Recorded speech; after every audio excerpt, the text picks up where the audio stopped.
Obviously, administrators can't see what you're doing when you're on field trips. And very rarely they're in your classroom. They might stop by a couple times a week and do walkthroughs or an evaluation. So they only get a very, very small snapshot of what you're actually doing in the classroom. So taking pictures and posting them is the best way to share what you're doing when they're not there. On the left-hand top there, you can see we got two alligator eggs from Gatorland, hatched them in the classroom. Students did a great job of raising the alligators. Next to that picture is a picture of a scrub jay field trip we went out on. My students have been trying to get the Florida scrub jay designated as Florida state bird, and we continue to work on that.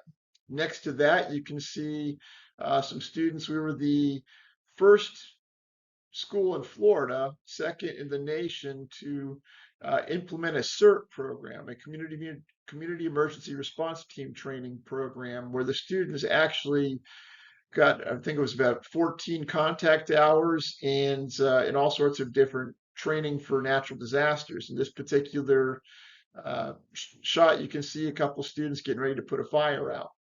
Every student went through that. Next to that, another field trip we went out on where we were planting grasses and native plants in Lake Jessup to help alleviate the nutrient load that was causing eutrophication in the lake. Down below, you can see the students, while we did not get the Florida scrub jay named state bird, we did get it designated as the official bird of Seminole County. Students made history and they're showing off their resolution right there. And you can see how ecstatic they were to actually make history and get their feat accomplished.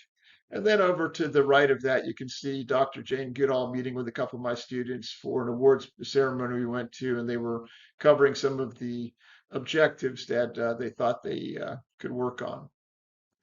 So when you have administrators come into your classroom, you can, if you're giving a test or doing something that's really not that noteworthy, you can point them over to where the pictures are and they can actually document some things on your evaluation or their walkthrough that you're doing.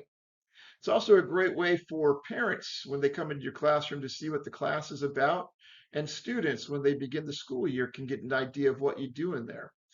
And if you want writing, there's nothing students love to do more than write about themselves and see pictures of themselves. We used to actually do an annual report to document what the students were learning that I shared with administration. So I would have one student in the class take pictures. They would rotate that duty, and then they would take those pictures. I'd go and get them developed, and we would do little write-ups about a summary of what they're doing in the picture. Nowadays, it's much, much easier because you can just pull out your cell phone, snap a shot. So some of these pictures are back from 1997, 1998, 1999. Again, it was a process back then. Now you just point and click. Obviously, if you're going to share the pictures, you need to get the student's permission.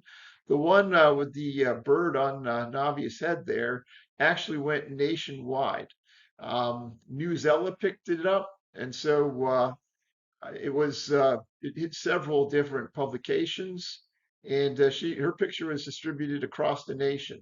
I actually teasingly call her Hollywood now because again that picture went viral. And if you do want to share something with the reporter, if you're taking pictures, the reporters were asking me, "Do you have any pictures of this activity?" And I said, "Sure," and shot that picture of Navi over, and it went nationwide. So there's a whole host of benefits of using classroom or pictures in the classroom. The students get excited. When the students come in and want to know what your class is about, they can very quickly understand what the class is about. The parents can understand what the class is about. Administration can learn what you're doing when they're not there. So you have all sorts of documentation.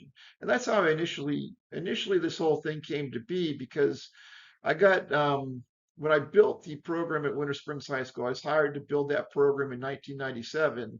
I was obsessed with documenting everything because we invested about 45 or $50,000 into the program, and I wanted everybody to understand what we were doing. So I had the students take pictures. We did the write-ups, they did a summary, and then we published an annual report, which we shared with administration, and each student got a copy. Nowadays, the really cool thing is I've stayed in touch with some of these students on social media, and I just posted to a private, I guess, a private database the pictures.